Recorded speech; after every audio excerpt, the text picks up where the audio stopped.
Varicose veins కి సరైన చికిత్స కోసం సంప్రదించండి ఎవిస్ హాస్పిటల్. నమస్తే, వెల్కమ్ టు సుమన్ టీవీ. ప్రస్తుతం మనతో ప్రముఖ జ్యోతిష పండితులు బ్రహ్మశ్రీ నందిబట్ల శ్రీహరి శర్మ గురుగారు ఉన్నారు. వీరితో ఈరోజు కొన్ని విషయాల గురించి మనం చర్చిద్దాం. నమస్తే గురుగారు.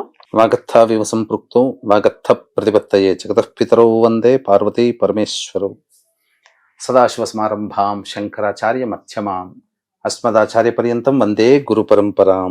ఆదిత్యాయ చ సోమాయ మంగళాయ బుధాయ చ గురు శుక్ర శనిభ్యశ్చ రాహవే కేతవే నమః. శృంగేరి జగద్గురు పీఠాధిపతులకి, కంచి పీఠాధిపతులకి నమస్కారములు తెలియజేసుకుంటూ కార్యక్రమాన్ని ప్రారంభిద్దాం. గురుగారు, మనకి వచ్చే 8వ తేదీన అనుకుంటా మనకి భీష్మ ఏకాదశి వస్తుంది. అయితే దీని యొక్క విశిష్టత ఏంటి?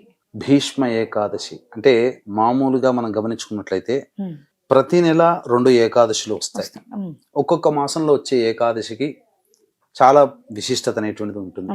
కానీ మాఘమాసంలో వచ్చే ఏకాదశి ఒక్క ఏకాదశినే ఒక జీవించి బ్రతికి ఉన్నటువంటి వ్యక్తి యొక్క పేరుతో పిలవడం జరుగుతుంది. మిగతా ఏ ఏకాదశులకైనా కానీ విధానం వేరున్నా ఒక వ్యక్తి యొక్క పేరునే ఏకాదశిగా మార్చబడినట్టుంది. అదే భీష్మ ఏకాదశి. భీష్ముడిని దృష్టిలో పెట్టుకొని ఈ ఏకాదశి అనేటువంటి దాన్ని గుర్తిస్తూ ఉన్నాం. అంటే ఏంటి? మహాభారత యుద్ధం జరిగిందమ్మా. జరిగిన తర్వాత భీష్ముడు అంపశయ్యపై ఉన్నాడు. అతనికి తండ్రి అయినటువంటి శంతనుడి ద్వారా ఇచ్ఛా మరణం అంటే కోరుకున్న సమయంలో మరణాన్ని పొందగలిగే శక్తి అతనికి లభించింది.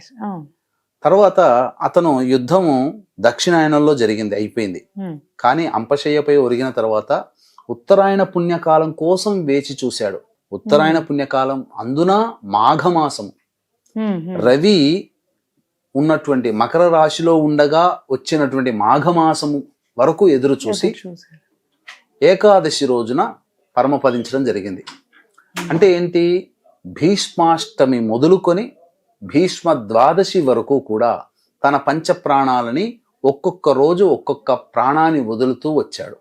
అంటే ఏంటి? అష్టమి రోజున ఒక ప్రాణం, నవమి, దశమి, ఏకాదశి, ద్వాదశి, ఈ విధంగా శరీరంలో ఉన్నటువంటి ఆత్మని, అంటే భీష్ముడు ఎంతటి గొప్పవాడంటే అతనికి శిరో మనగా ఈ మూర్ధి స్థానము అని అంటారు. అంటే మధ్య ఈ కపాలంలో ఉన్నటువంటి మధ్యస్థానం నుంచి ఆత్మ వెళ్ళిపోయింది. అంటే ఇక్కడ మనం గమనించాల్సింది ఏంటంటే అతను గొప్పగా యోగాభ్యాసాన్ని ఆచరించి ఉన్నాడు. మనం ఈనాడు చెప్పుకున్నటువంటి యోగా ఆనాడే అతను ఆచరించి ఉన్నాడు. కాబట్టి శరీరంలో ఉన్నటువంటి ప్రాణములు, పంచ ప్రాణములన్నీ కూడాను శ్వాసతో ఏకబిగిన శిరస్సును పంపించి తద్వారా అతనికి కపాల మోక్షం వచ్చే విధంగా చేసుకున్నాడు. కపాల మోక్షం ఎవరికైతే కలుగుతుందో వాళ్ళకి మళ్ళీ జన్మ అంటూ ఉండదు.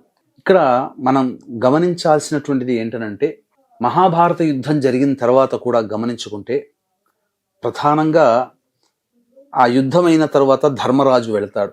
కృష్ణుడు అందరి దగ్గర తీసుకుని వెళతాడు.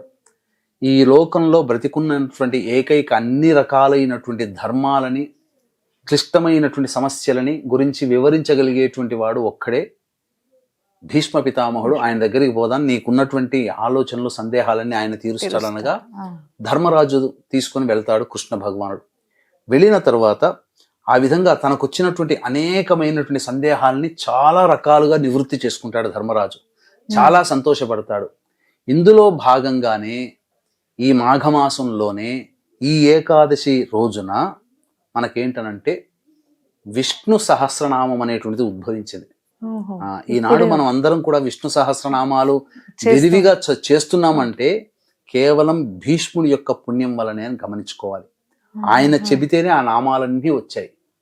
ఆ విధంగా ధర్మరాజుకు చెబుతుండగా ఉద్దాలకుడు వీళ్ళందరూ కూడా ఉండి, వ్యాసులు వీళ్ళందరూ ఉండి రచించుకున్నారు.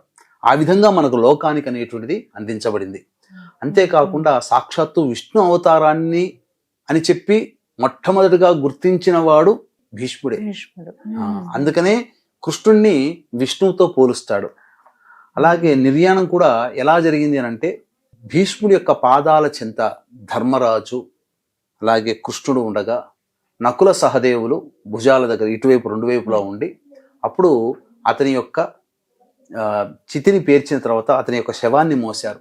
ఎప్పుడైతే ఈ విధంగా ఈ కపాలము నుంచి ఎప్పుడైతే ఆత్మ ప్రవేశం బయటికి వెళ్ళిపోయిందోనమ్మా, అప్పుడు చక్కగా మనం ఈరోజు ఆచరిస్తున్నట్టు విధంగానే అతని భీష్ముడి యొక్క శవానంతా కూడా చక్కగా స్నానం ఆచరింపచేసి సుగంధ ద్రవ్యములు కలిగినటువంటి కట్టెలను అవన్నీ కూడా ఏర్చి సాగనంపారు.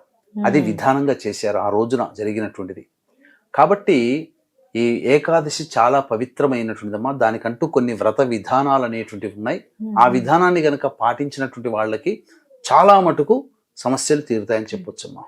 గురుగారు, ఇప్పుడు ఈ వ్రత విధానం ఎలా చేయొచ్చు అంటారు మనకి భీష్మ ఏకాదశి వ్రత విధానం అనేటువంటిది ముందు రోజు దశమి, 7వ తారీఖు రోజున దశమి అయింది. ఆ దశమి తిథి రోజున సాయంకాల ప్రదోషకాల సమయానికి చక్కగా స్నానం ఆచరించి ఆ రోజు ఏది భుజించకూడదు, నిరాహారంగా ఉండాలి. దాంపత్యం పనికిరాదు, మద్యపానం పనికిరాదు. ఆ విధంగా వీలైతే నేల మీద నిద్రించే అవకాశం చేసుకోవాలమ్మా. తదనంతరం ఏకాదశి రోజున చక్కగా లేచి భీష్ముణ్ణి ఆ రోజున పూర్తిగా నమస్కారం చేసుకోవాలి. నమస్కారం చేసుకొని తదనంతరం కాలకృత్యాదులు తీర్చుకొని తులసి చెట్టు దగ్గర షట్కోణం, ముగ్గుతో షట్కోణం వేసి మధ్యలో పసుపు కుంకుమ అలంకారం చేసి ఆ మధ్యలో ఆవు నేతితో ఉన్నటువంటి దీపారాధన వెలిగించి విష్ణు సహస్రనామ పారాయణం చేసి చక్కగా అరటి పండ్లు, ఆవు పాలు నైవేద్యంగా పెట్టాలి.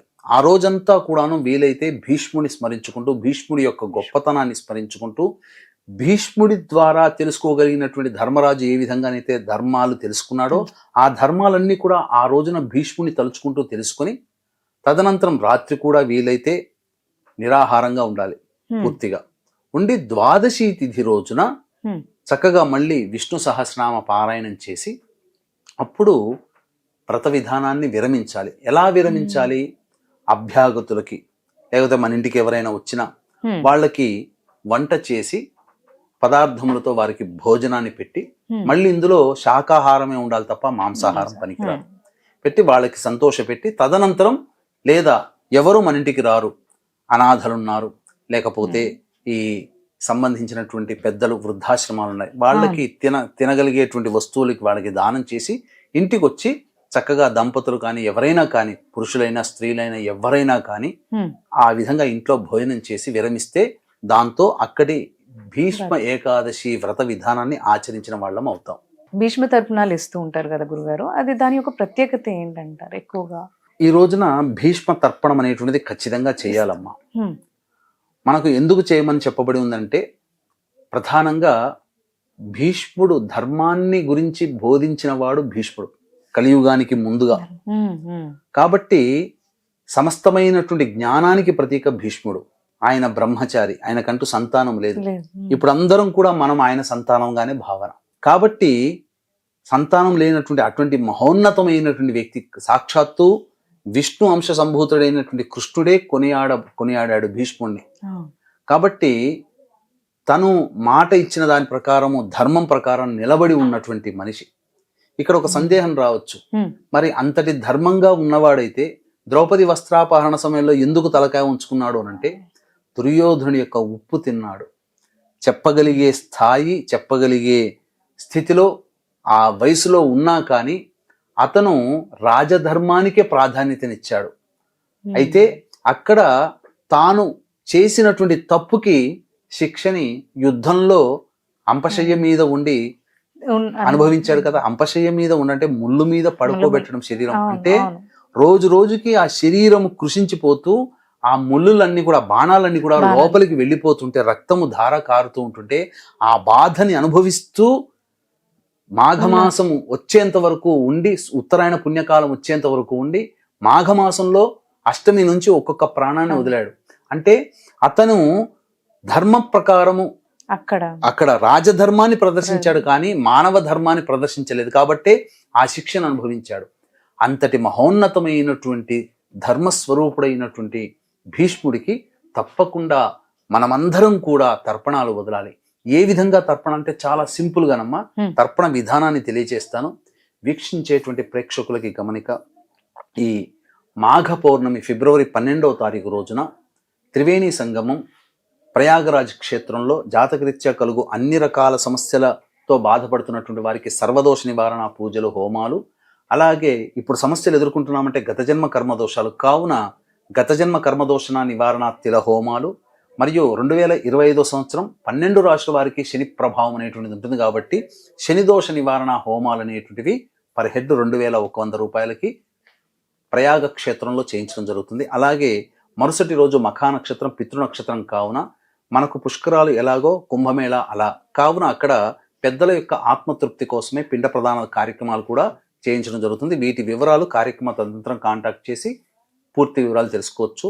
ఇప్పుడు సమస్యలు ప్రయాగలో ఇబ్బందులు ఎదురవుతున్నాయి కాబట్టి అవకాశం దొరికితే ప్రయాగ క్షేత్రంలో చేయించడం జరుగుతుంది, లేకపోతే కాశీ క్షేత్రంలో ఖచ్చితంగా చేయించడం జరుగుతుంది ఈ కార్యక్రమాలు అని గమనించగలరు. మనము ఈ యొక్క భీష్మ తర్పణం అనేటువంటిది చేయాలమ్మా. దానికి కావాల్సిందల్లా ఏమీ పెద్దగా అవసరం లేదు. ఒక మనస్సు, గొప్పవాడు, మంచివాడు, ఆ జన్మ బ్రహ్మచారి, ధర్మం కోసం నిలబడ్డాడు అనేటువంటి ఒక ఆలోచన మనకి ఎప్పుడైతే కలుగుతుందో అతని కోసం మనం తర్పణాలు చేయాలనే ఆలోచన వస్తుంది. పోయేది ఏమీ లేదమ్మా, ఒక 10 నిమిషాల కార్యక్రమం, ఏమీ లేదు. ఒక గ్లాసు, ఆ గ్లాసులో మంచినీరు, అందులో ఒక స్పూను, ఒక కటోరి గిన్నె లేదా బౌల్ ముందర పెట్టుకోవాలి. దక్షిణం వైపు ఫేస్ పెట్టాలి. ముందుగా గణపతికి నమస్కారం చేసుకొని, ఈ రోజు భీష్మ ఏకాదశి.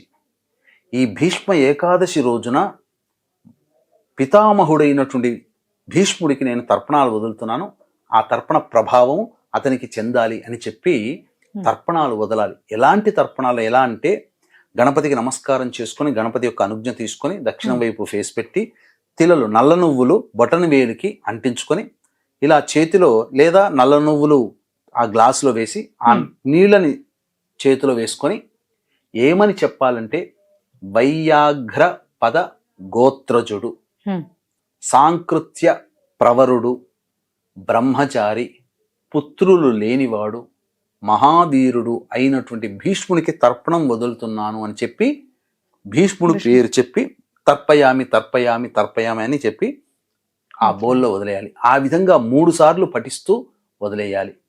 తర్వాత మనస్సులో బ్రహ్మచారి, గొప్ప వీరుడు, గంగాపుత్రుడు, రాజకీయ చతురుడు, రాజర్షి అయినటువంటి భీష్మునికి నేను ఈ తర్పణాలు వదులుతున్నాను, అతనికి నా నమస్సు మాంజలులు అని చెప్పి నమస్కారం చేసుకొని ఈ విధంగా 3 సార్లు తర్పణం వదిలితే చాలు. ఇది ఈ విధంగా ప్రతి మానవుడు చెయ్యాలి. అంతేకాకుండా కొన్ని దానాది కార్యక్రమాలు కూడా చేస్తే చాలా విశేషం అని చెప్పవచ్చు. ఏ దానాలు చేస్తే మంచిదంటారు గురుగారు? ఈ భీష్మ ఏకాదశి రోజున మనకు విష్ణు సహస్రనామం ఆయన ద్వారానే వచ్చింది కాబట్టి వీలైనంతగా విష్ణు సహస్రనామ పారాయణ పుస్తకాలు, విష్ణు సహస్రనామాలు ఉన్నటువంటి పుస్తకాలని ఎవరికైనా దానం చేయండి. ఇక ముఖ్యముగా చెప్పులు, గొడుగులు, నూతన వస్త్రములు బ్రాహ్మణుడికి దానం చేయవచ్చు. అలాగే ఎవరికైనా అభాగ్యులకి వాళ్ళకి అవసరానికి తగ్గట్టుగా వస్త్రములు దానం చేసిన, చెప్పులు దానం చేసిన చాలా విశేషమైనటువంటి ఫలితాలు పొందుతారు. ముఖ్యంగా కర్మదోషాలు తొలగిపోతాయి ఈ రోజున ఆ విధమైన దానములు చేసినటువంటి వాళ్ళకి. అది. ధన్యవాదాలు. సర్వం శ్రీ ఉమామహేశ్వర పరబ్రహ్మార్పణమస్తు.